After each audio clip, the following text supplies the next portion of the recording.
Welcome back. If it has joined us, watching the news at 10, coming to you live from Lagos. A reminder of our top stories. Former Abia State Governor Ojuzo Kalu blames IPOB for taking its agitations for self-determination too far. Insisting restructuring remains the only viable tool to address all agitations in the country. About 50 people are feared dead after a boat carrying traders capsizes in Kiri village in Munya local government area of Niger State. President Muhammadu Buhari leaves for New York to attend the 72nd session of the United Nations General Assembly, which kicks off on Monday. And U.S. Secretary of State says U.S. President Donald Trump is open to staying in Paris Accord on climate change, given the right conditions.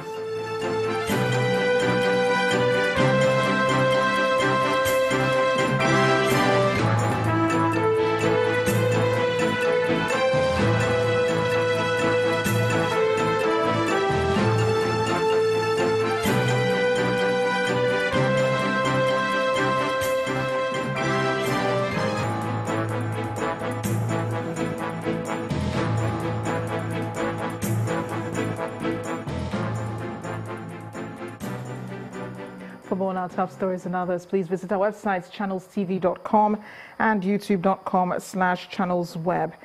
You can also watch us on the go on your mobile device. Log on to m.channelstv.com or download the Channels TV app for Android, iOS and Windows phones from their respective stores.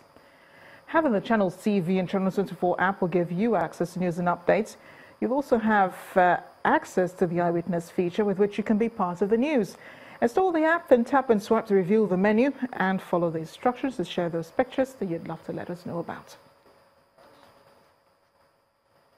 And so you sent in some pictures, so let's take a look at some of them.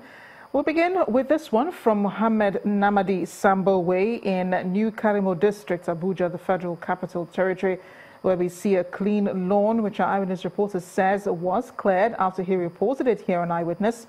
He thanks men of the Abuja Municipal Area Council for clearing the grass, but calls on them to clear the parts left. From Kaduna comes our next image showing the Kaduna State Governor, Mr. Nasir El-Rufai, controlling traffic. Our next image is from Lekki here in Lagos, showing children whom our Eyewitness reporter says are physically challenged on the streets begging. He wants the state government to discourage the practice anywhere in the state. The final image is from Makurdi, Benue State capital. We see a dump site. It's really an ugly sight to see. According to Eyewitness reports, it's just an epidemic waiting to happen. He wants it cleared as quickly as possible.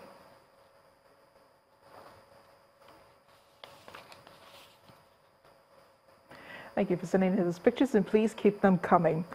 Now, the president has departed from Abuja for New York in the U.S. to join other world leaders at the 72nd United Nations General Assembly. Our State House correspondent Ibrahim Adra reports that President Muhammadu Buhari's aircraft lifted off from the Nnamdi Azikiwe International Airport at exactly 10:40 a.m. President Buhari is expected to participate in the general debate, during which he will deliver the country's national statement. The theme for this year's debate is focusing on people striving for peace and a decent life for all on a sustainable planet. President Buhari is also expected to discuss the repatriation of Nigeria's stolen funds when he takes the podium on Tuesday.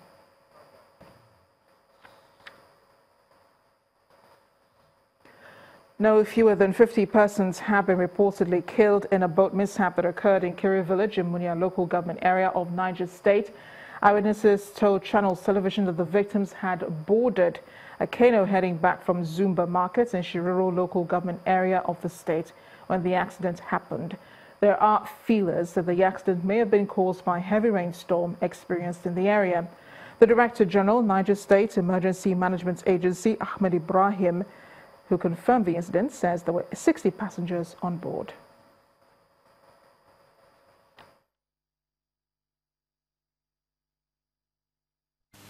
Okay, these are local people coming to one local market at Zumba Kwata, in Shiroro local government area of Niger State.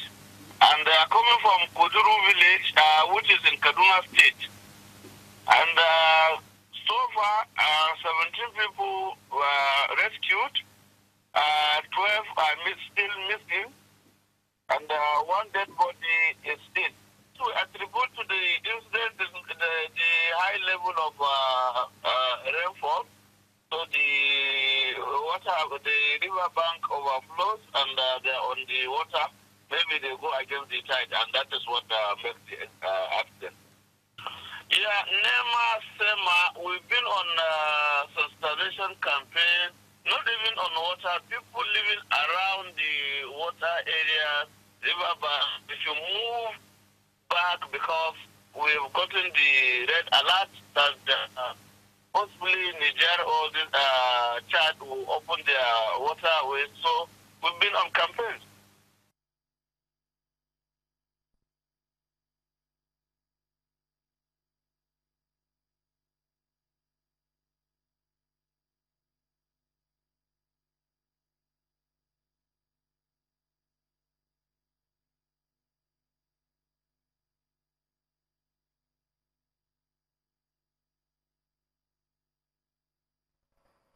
Well, President Muhammadu Buhari is expected any moment now in New York to attend the UN General Assembly, the 72nd UN General Assembly, where he's expected to make a statement to the nation bordering on the nation's stolen funds when he takes the podium on Tuesday to address the Assembly.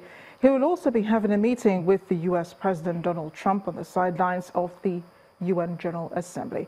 Our correspondent Gloria Mezuke reports.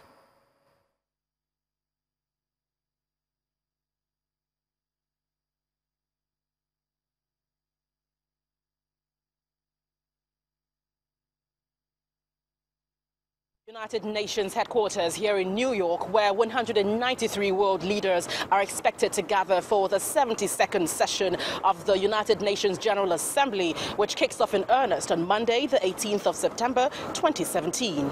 The president of Nigeria, President Muhammadu Buhari, who departed the Nnamdi Azikiwe International Airport in the early hours of today, is expected to arrive 7 p.m. local time. He will be lodging at the Millennium Towers opposite the United Nations headquarters. Well, we can tell you that apart from the governors, 7 ministers will equally accompany him on this trip, which would be his third appearance since assuming office in 2015.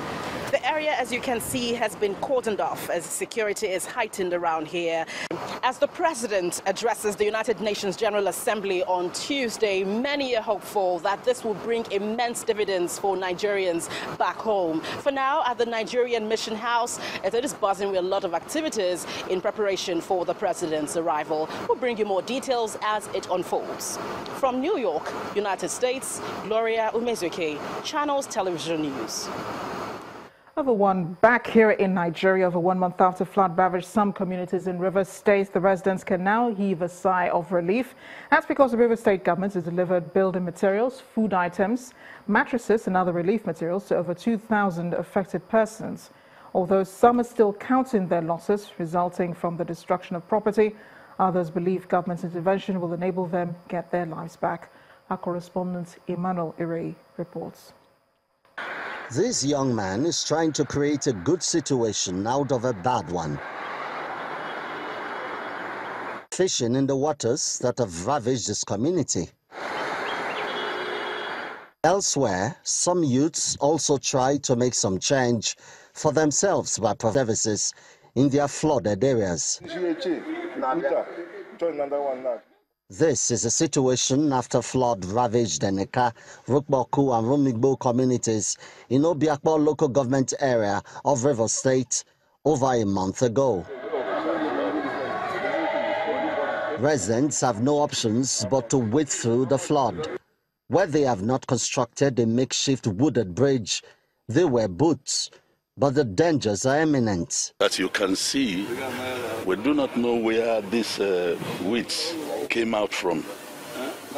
Snakes, reptiles, mosquito, all over. Almost everybody that is here have packed out. Told us how python came out from their house.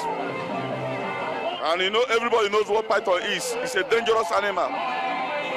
So we pray that government should come to our aid. But now, help is on the way. Residents of the affected communities, some of whom are already displaced, are gathered at the state secretariat at the instance of the state government. Some officials, they came, like Engineer Abuja, they came, they visited our areas. As I'm speaking to you, there are some areas where, as tall as I am, and if I stand, you will not even see my head.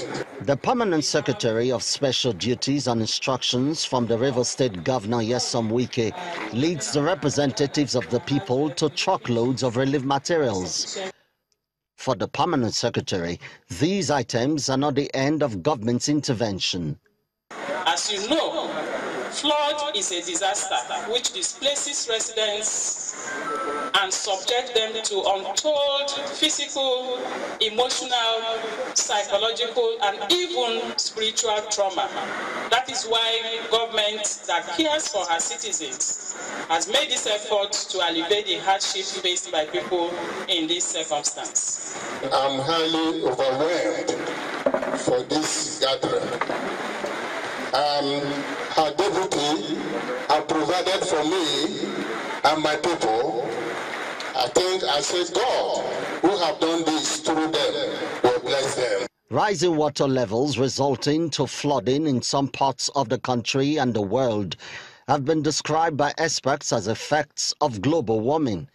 The call is for various governments to be proactive. Emmanuel Irei, Channels Television News. More countries are waking up to the realities of the effects of climate change at the 5th General Assembly of Man and Biosphere. Experts from across the continent converged on Nigeria to find solutions to ecological problems plaguing African countries.